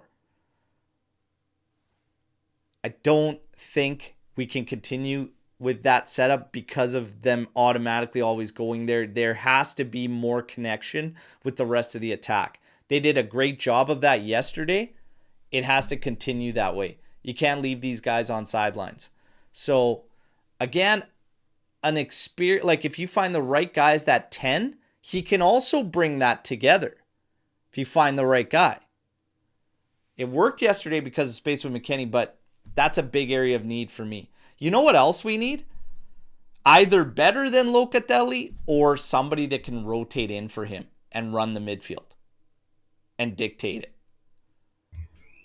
Yeah. That's another big need. So, Juve's got work to do. Juve's got work to do. If you really want to push on all fronts, then you got to have adequate, not better, but adequate replacement to every position on the pitch. Well, mainly midfield. I said this yesterday with Trim, and I said, for me, if you start looking at the right targets and they're on the right deals, you don't, like, Juve needs to look at a way where you can make a move for a fullback and Cambiasso remains, because there's your depth. That's how you become stronger as a whole. So that's why when you ask me, like, what's your sales list that we can make money on? It's the guys that aren't bringing much of anything. And you can make money on them and you could strengthen your team and you keep some other guys around. Like, are we pissed off if Lloyd Kelly becomes a player that comes off the bench? I wouldn't be pissed off about it. Great. I trust him. Mm-hmm. Yep. If Cambiasso ends up being a guy that comes off the bench or is in a battle for who starts, I'd be happy with it. I was just sick and tired of watching him stumble game in, game out, and us having no options. But I'd be happy for him to be a piece that we could bring off the bench that could play left or right. You need guys like that. Mm-hmm. If McKennie becomes an ultimate utility piece where we find a proper 10, Max coming off the bench to fill fantastic. All of a sudden, our bench looks great. If Vlahović is renewed, but he's in a battle and he's a guy that comes up, fucking fantastic. We have to make the guys on the bench actually hold value, and you have to strengthen up the starting 11. But I think you need experience, though. I think we need to wait a bit. I think there are going to be options in the market. Everything going on at Real Madrid. I mean, based on rumors, they're going to ditch at least 7 players. Not all of them are 100 million players. Not all of them will go to the Premier League. So you still have more options coming in. Like, I would love Camavinga to be part of Juve. It doesn't work for him at Real Madrid. He's not a starter. I would love him. Or Rudiger, Alaba, I don't care about them. I don't want them. But there are going to open up more options further into the transfer market, definitely after the World Cup. I think we also but a lot of World Cup shit is kind of fucking the tournament picks. I'm sketched out about all the time. Euros, World Cups. Yeah, the only problem is that the prices jump. Would have fucking ended up with what was that Golorov or whatever the fuck it was after that one Euros. Golovin from Russia. Yeah. Now who actually still plays for Monaco and decent. Yeah, Oh, okay. Okay. yeah, and a Monaco level player. Yeah, Man, I think there's a lot of work to do, but starters, you need experienced starters, I think, coming into this team. I've been saying it a million times. I agree with Spalletti in his take on it. You need experienced starters that could come into the 11. That's why I don't mind hearing about Kim Min Jae. I just think it's going to be a difficult deal to work, but I don't mind it. Alisson, I'm happy with it. Grimaldo would love it. Been screaming for years. You too. We've been screaming for since Grimaldo forever. since 2020, since he was at Benfica, I was so bummed that he went to Leverkusen. I wanted him Yeah. so bad. Now, But storm the barn. Let's get into it, everybody. We got a little bit of time here. Spalletti talks about needing a physical striker to play his brand of football. Does Romelu Lukaku fit that bill? Injury prone, but feels like it could be opportunity to get a profile Spalletti wants. We're never going to get away from Lukaku, will we? That's such a hard no. Such a hard no. I can't stress that enough. That guy, every goal for him is a message sent to someone, reporters or fans. Everything is dramatic right now. Conte, his daddy, doesn't even play him because of I His don't even know papa. why. What's going on with him? His papa, his no. I have no idea what's going on with this guy. Every season at every team there are issues. Suddenly doesn't want to play, stays at Belgium, does whatever. The guy's a mess. He's old, and I just don't think he's good enough, to be honest. And definitely not a Spalletti type striker. That's a hard no for me on Lukaku. Yeah. I'm just going to say this. Fuck no. All right. Next one up. Thanks, Tuna, for the question, though. Look, La Cacata will never escape the rumor mills. Could last year's flops be related to coaching? Are there any we can reintegrate? This question continuously comes up. Yeah. And, when you're talking Douglas Luiz, Nico Gonzalez, etc. Let's look at them, okay? Let's look at like the guys we have coming back. Sure. Except for Nico and Douglas, you have Arthur probably coming back. You Rugani. have Rugani out on loan. Who else do we have? We sold Nicolucci, Fagioli. Honestly, we don't have a lot. That's actually really it for who's coming back. Weah's final. I think Yeah. Nico Gonzalez might be the only one, I think, because of the level he played at. I mean, staying at Atletico and he had a decent season there. He was still playing top tier football. So if I bet on anyone to bounce back and suddenly have a good season, it's him. But I would love to actually use him to get someone else. Yeah. He's the only one that stands a chance. Mm-hmm. But again, I don't see the need, and I would use Nico Gonzalez as a bargaining chip somewhere along the line, even if it's not Atletico. So it's probably it. João Mario? Who the fuck is that? I actually wish they'd sell him and keep home. Just do that transfer, add in, I don't know what. Yeah, wouldn't that be something if out of nowhere Spalletti's like, I could use João Mario, and all of a sudden he starts getting worked in? I don't expect it. I'm not saying that's going to happen, but yeah, no, I don't see any of these guys getting integrated. Douglas Luiz, I mean, for ability and skill set and whatnot, I mean, you would think that Spalletti would make it look, but the relationship just ain't there. I never understood that one from the get-go when it's like he showed up and it just seemed like nobody at the club cared. Why did you spend that much money on a guy that you just seemingly couldn't care less if he wants to be there? Help him integrate? Like, I don't get it. I couldn't wrap my head around why it seemed like Malta couldn't be bothered. And I have no idea. Maybe we did want Lehman the entire time and had to settle for Douglas. You saw settle at 60. She won the best player of who is she plays for now? Leicester. She plays for Leicester. She won this week, best player of the season. Yeah, and she played 9 matches and they lost all of them. Not all of them as a starter even. And she won player of the season. That's football in 2026. Yeah. Alex, Juve here. Can you guys talk about the words of Spalletti on Comolli indirectly saying that he hasn't got the striker he wants? Are we really seeing Comolli in the hot seat? Personally, just speaking for me on how I interpreted the words that Spalletti said, it felt more like he was speaking to Dusan Vlahović, kind of more being the guy. And just he wants a certain type. He didn't get it, etc. Look, he's said all along, the mercado's not my thing. Others deal with the mercato. I don't think any of this has anything to do with Comolli. And I believe Comolli is in the hot seat, though, for a few other things.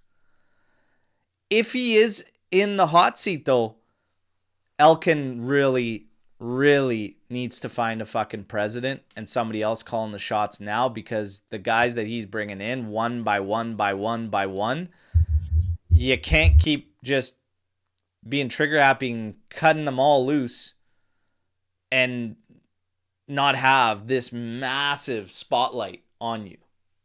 I do believe Comolli's in the hot seat. Spalletti, I don't think was taking any shots at him, basically. Yeah, I believe it's one rumor fueling another. Like the Elkan not satisfied with Comolli rumor came in a few days earlier. Modesto has been sidelined. It happens everywhere, right? A lot of shit comes out from other teams as well. Maybe it's just an end of the season thing. I think it's a bit exaggerated. I don't believe he was taking a dig at Comolli. On the contrary, if you couldn't find a decent striker that suits your play in January, don't go spend on just another striker to show that you have done something. And I believe it's very hard to find good deals in January, especially like a striker to replace the two you already bought and the one you pay, I don't know, 12 million for. So I'm actually happy they didn't just buy someone just for the sake of it. So it's no secret Juve's been working on certain deals, certain contracts, certain players, even now, because there's players that we've been able to try and land pre-agreements for since January. The word on the street is how those have been handled and getting dealt with is what's actually got Comolli with more sight lines on him. Yes, Ottolini is in. Yes, Ottolini is working as sporting director, but obviously Comolli has had he's at the top. So they're all kind of been working below Comolli, and he's overseeing everything. And of course, he's got a model that he wants everybody to abide with it. The word on the street is how this has been happening and how it's been going on is what's got attention on him. So, and there's nothing else more that I've gotten other than that. And, I don't know if it was Chiellini that's like, we don't really need to do things this way. Nobody said anything otherwise, just how we've been dealing. And that's why I always say, is it that hard to believe? When you look at how he operated last summer when he first showed up here, everything was slow. Everything was drawn out. He had deals planted right in front of him, one for Vega, etc. He wanted to go a completely different route. He gets into a rift with PSG over Colo. He takes forever and a day to make any decisions. We panic buy Openda for a disastrous fee. Then you get to the coaching fiasco. Tudor, no, you saved us. We don't give a shit. Let's chase Conte. We get fucked over. We approach Gasperini. We're left to be looking like fools. Is it that surprising? For me, no. On the other hand, I'm going to play devil's advocate. Juve have improved. That's the best Juve have looked in terms of play in the past 3-4 years. But the credit goes elsewhere all the time. It goes to Spalletti, it goes to certain players. But if he's managing Juve right now and Juve are doing better, then he should get some of the credit, not only slander. Now, he's the top guy, honestly, because Juve are improving and they are it seems like there is a foundation right now and something to build on going into next season. I'm not sure changing the management again is the way to go, because I've seen an improvement in January in terms of the market. Maybe another summer would be actually a bit different. And he learned from the mistakes of last year. He had a bigger team, maybe more money to play with. Like, again, playing devil's advocate. But if you are improving when he's at the helm, he deserves some of the credit as well. Of course, most of it goes to Spalletti. And Juve I are wish you would have improving. fined The him. credit goes to Spalletti, and it's no surprise that you hear that Spalletti and Chiellini are where the vision is going to come from, because Chiellini was the pick for Spalletti. I'm not saying get rid of Comoli, everybody. I'm just saying, is it hard to believe? I don't think it's hard to believe. No. I don't think it's hard to believe. I'm just also saying that Elkan is the problem. And you have to really understand that this guy still has a president that is non-fucking existent. So Yeah. even Yeah, if if you're looking Comoli somewhere, fails, even if that's the Comoli way to look. fails, whatever the fuck happens there, even if he stays and does well, you have to find a proper president. I have Well, he met never with seen. Platini yesterday. I have never seen a situation at a fucking club as big as Juve where a sporting director comes in like Giuntoli, and there is nobody over and above that fucking has any say or does or acts or does anything, and then he just takes full brunt, full heat, 1,000%, and these guys make it seem like they could never step in and override anything. They're just like, oh yeah, no, this guy's got to go. No, fuck that. Elkan is a problem calling shots. He is a problem calling shots. But I would agree that you don't get your flowers mid-season at Juve. You get your flowers and you get your praises until the point you win a trophy at the end of the season. You're under observation all the time.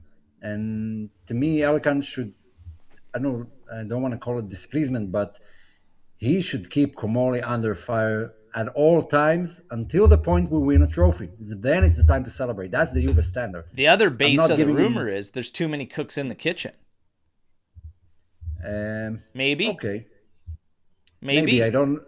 Modesto, exactly how the roles are Comoli, divided. Ottolini, Chiellini. It's like, holy fuck. And I could Burgess buy and that all. one too.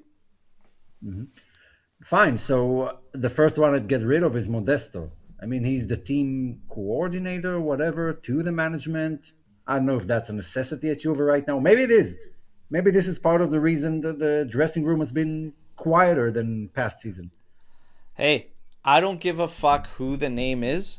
Just make the right signings. Work with your coach. Work with Spalletti. So work with Spalletti. Let's get this guy what he wants in the summer. Let's boost the starting 11. Let's have some depth that we can actually trust. And let's move forward, because Serie A remains the same. A bunch Honestly, of it feels up for unconvincing grabs. fucking teams. Yeah, it fills up for grabs every season. Yeah. It literally is up for grabs every single season. Just got to get our heads right. Man, I would give I've said Comoli this. another summer at least. I think I even said at the start of the year, I was like, anybody that could put together a decent, consistent run has a shot at winning the title in Serie A. If you could put together one healthy, long, like good consecutive run of form, you're in the mix. Like, fuck, how many videos did IFTV make this year? I think they had a title run on all these teams because they all had good little stretches. That's all it takes in Serie A. So they had like 5 title winner videos because all these teams are so unconvincing and all of them put together these little stretches. It was hilarious. But that's the reality of Serie A. If you put together a good, healthy stretch of form, you're going to put yourself in contention because nobody is going to run away with it. You know? Yeah, and to address Edgar here, Comoli must also go. A person who uses stats as main criteria for buying players will end up with Openda, Coop, etc. Use the eye test. And honestly, I disagree a bit. First of all, Coop is not someone he bought. It was from Giuntoli. He just didn't sell him. But in the past 5, 6 years, every sporting director we had made bad purchases, more than one, and overspent on players who weren't adequate. After one summer and pointing out Openda, that's what we have to go on. I wouldn't fire him. I want to give him another summer to see if he's learned from the mistakes. If now that he didn't inherit a mess, and a few people said here in the chat, he inherited a mess, an absolute fucking mess. And at the end of the day, Juve come out with kind of renewed hopes for next season. I wouldn't say he did an awful job. It's not it's not as big as a mess as it was. Financially speaking, I'd give him another summer. Financially speaking, it's nowhere near that. As far as dead weight, in terms of the squad, he's got less dead weight. Yeah, but it isn't though, because he's got more guys that are actually assets that hold values than the guys before him. He's got more guys that he could actually sell and make money on than those guys ever had. That's why those guys got rid of all the young fucking talent, because they were the only guys that could bring us money. But no one wanted to spend on them because of the season that preceded it that had nothing to do with him. You couldn't sell. What do you mean? We sold them all. We did sell all of them. No, what are you talking about? This roster now, he has more actual assets than the guys before him. The books are also in a much better spot than they were than the guys before him. It's not a fucking mess. This isn't as challenging as where we were 2 seasons ago. No, it was mentally a mess. They did lose their captain mid-season. The mess Motta did. Credit to Tudor. I mean, he got it back a bit near the end of the season. But a coaching change doesn't make the whole situation a mess. The guys before walked into an organizational mess. Mess. Yeah, everything. He's walking into needing a new coach, needing a new fucking culture, and the books are better, and he's got assets. He does have assets. Mm-hmm. Yeah, but those assets need to have a good season in order to be sold for an actual good price, which didn't happen. No, fuck that. Gatti was on shit, and he fucking got 30 million offers. We didn't take him from the Prem. You got Miretti. We could have sold him in January for 22. We needed to sell him. Or not 22, sorry. We could have sold him, but it was 15 or 18. We got to push for 22, but he's got guys he could sell. Before we didn't fucking have anyone. That's why we were selling the young guys and everybody was panicking. No, there was no other way. The young guys, again, you weren't going to sell Danilo. You weren't going to sell Rugani. You weren't going to sell. The list goes on and on, right? Yeah, but based on the season, you weren't going to sell Coop, Nico, Douglas. I mean, you weren't going to sell all those guys anyway. I have less sympathy. I have less sympathy for the group now than I do the ones prior, because I feel like the hardest work is done. Yeah, that's why the hardest work is done. Who did the hard work? By who? by Comoli and Chiellini. Yeah. Sell or loan? No. Sell him and Miretti in a package deal. It's not it. Sorry. Who even fucking knows? Like, I don't even fucking know with this kid. I mean, you've never seen nearly enough. You saw a flash early in the season. It was a fantastic goal. It was a hell of a hit. He's definitely got confidence or some type of chip on his shoulder, but that's nowhere near enough to make a call. If you sell, you're gonna have nothing for value. What are you gonna value this kid for? What are you valuing him based on? A loan, like, sell with like what, a percentage? Maybe? Mm-hmm. Nobody knows. I'm fine either way, because what good is it to do what we did with this guy and keep him and just have him sit here? It does no good. Absolutely nothing. And I said it's a waste for him and it's a waste for us as a team. And if he's the type of guy who likes being on the bench because it's Juve, then I even want him less than sell him immediately. Yeah. I mean, it's just, it's not it. He got his chances. He performs for the national team. But at Juve, I think he's a talented kid. I think, there's something there. He comes on the pitch and he's in the middle of discussions for fucking free kicks. He's battling guys for taking corner kicks. It pisses me off attitude wise, But it shows that like you talk about that responsibility. It's like he's not scared to like step up and try something for us. And I think that strike early on against Inter kind of shows he's not scared. That was so fucking far out.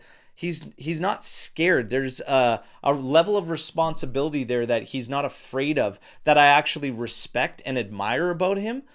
But that's all we have to go on, and nothing more, other than some pretty flat and shitty cameos that left us thinking, is this guy an attacking mid? Is he a midfielder? What's best for him? So loan him out for me, just because you won't get a decent value. Loan him out. Yeah, I don't see it working with him. I don't see Juve having the time to nurture him right now and give him consistent minutes. I just don't see it happening, especially if you're bringing in a Bernardo Silva, who, in my opinion, kind of shares the same position, and how much Spalletti loves McKennie. I just don't see any room for him in this team. He's going to keep sitting on the bench with a neither option is keeping him. The thing is... Yeah, I wouldn't even loan him. I wouldn't even loan him.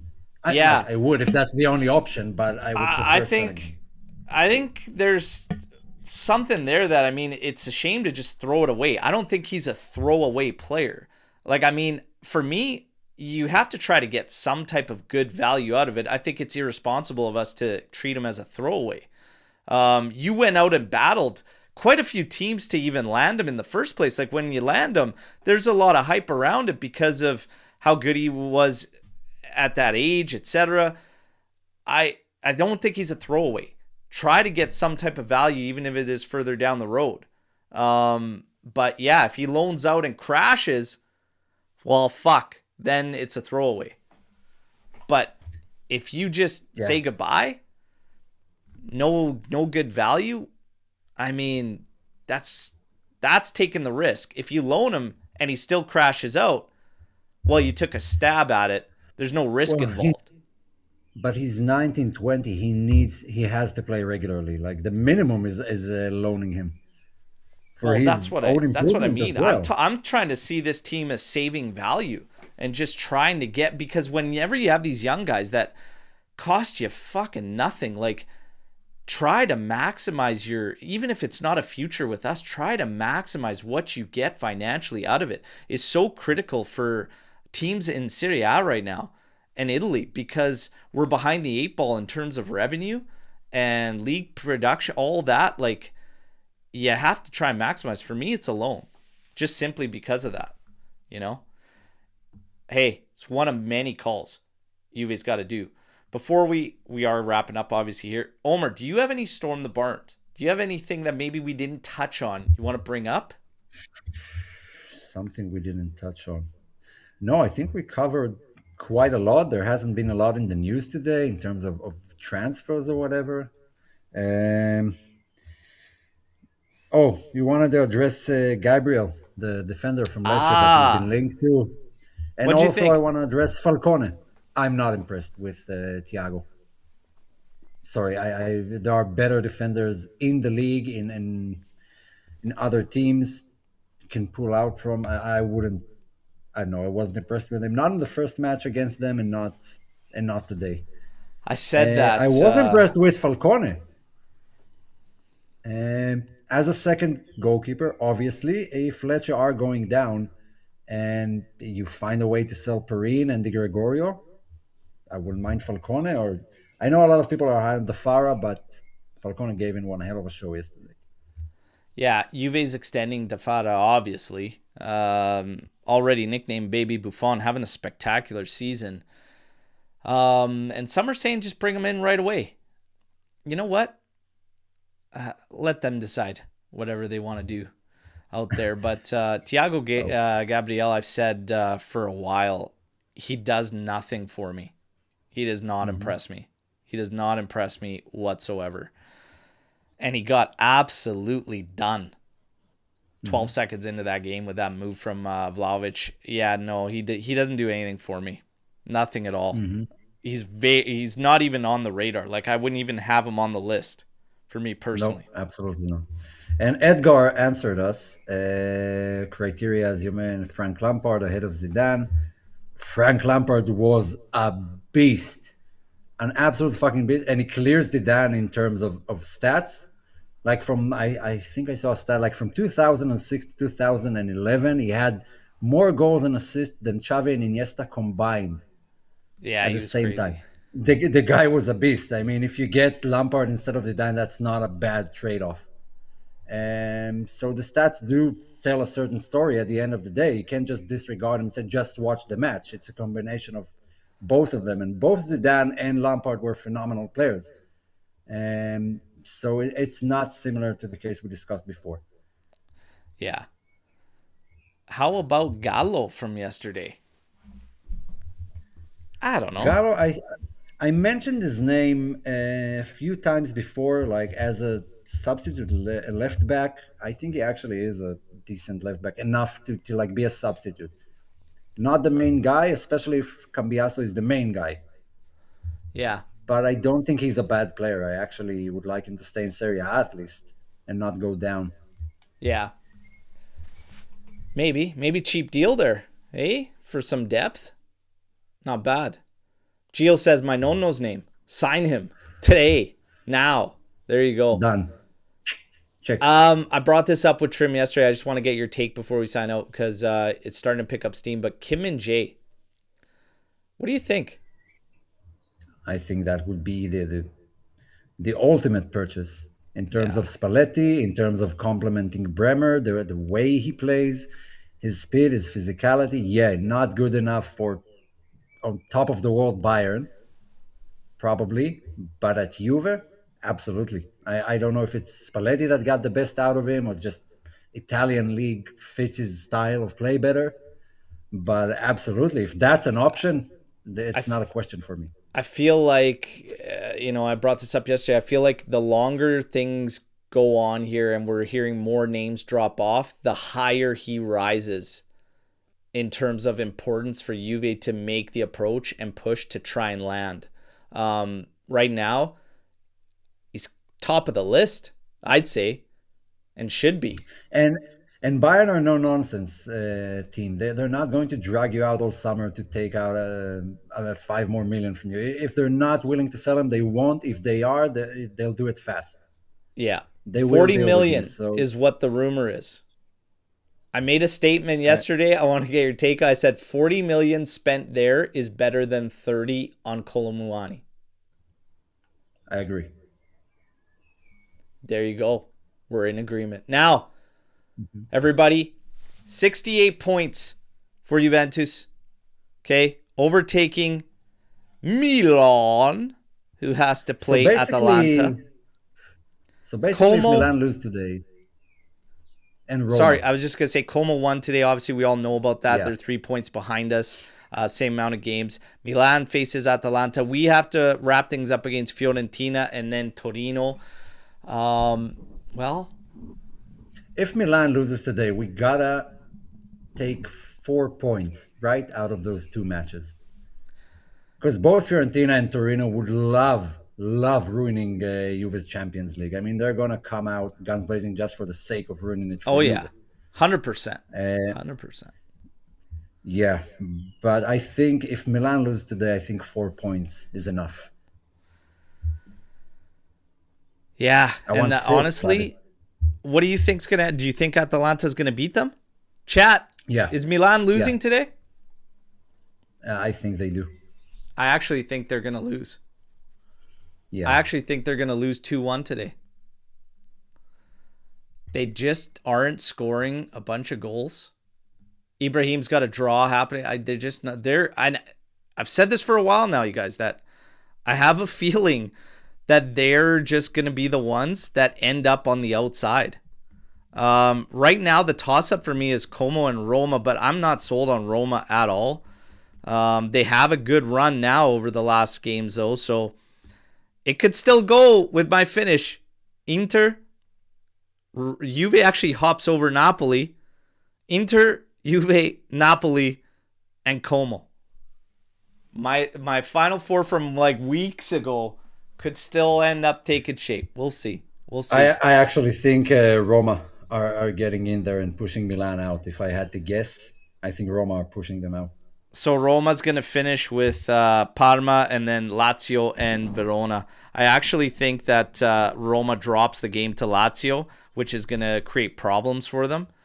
I don't think so. I think Lazio are going to be focused on the Coppa Italia final. They have Yeah, nothing to that gain. rivalry is arguably one of the best in Italy. Yeah, and it's a home game for Roma. The Rome one. So I have a feeling Lazio beats them. And when you're looking at Como, they have Parma and Cremonese. I'd probably say they're going to take the 6 points there and finish at 71. I know Udinese might surprise. Udinese might surprise us. They have beaten, except for us, they have given tough times and beaten all the top teams. If someone is going to do something against Como, I think Como's going to win those last two. Milan has Atalanta, Genoa, Cagliari. But to be honest, the way they play, I wouldn't be surprised if they lose today and fucking draw Genoa and maybe draw Cagliari. Like, to be honest, I have no gimme wins for Milan at all. Yeah, Max at the end of the season is brutal. Like, we'll see. We'll see what happens. See what happens today. Gio says Milan wins today. Edgar says Milan are losing. Draw at best. We have 1-1 here. Draw between Milan and Atalanta. Gio's got Como going to 6th. All right. Edgar's got Inter, Napoli, Juve, Como. Very close to mine. Wouldn't that be something after the end when it's all said and done? Juve finished 2nd. Yeah, that would be hilarious, to be honest. It would be hilarious. Now, on that note, guys, enjoy the rest of your weekend. Okay, let's see where the chips land at the end of today's matches. But for Juve, I still say it. Take care of business. It's in our hands. That's what we want. Okay? We want the situation in our own hands. We have to take care of business against Fiorentina. And then that Derby della Mola to finish off the season. Hasn't been much of a derby. Let's keep it that way, okay? I honestly think we'll get the job done and we'll be okay. But again, I'll see what happens. You guys, been an absolute pleasure as always. Drop a like, subscribe to the channel if you're new here, your one-stop shop for everything Juventus. If you're tuning in on other outlets, get over here and subscribe. Omer, absolute pleasure, buddy. Enjoy the rest of the weekend, everybody, and we will see you real soon. As always, fino alla fine, Forza Juventus, amici di nessuno, and to the rest,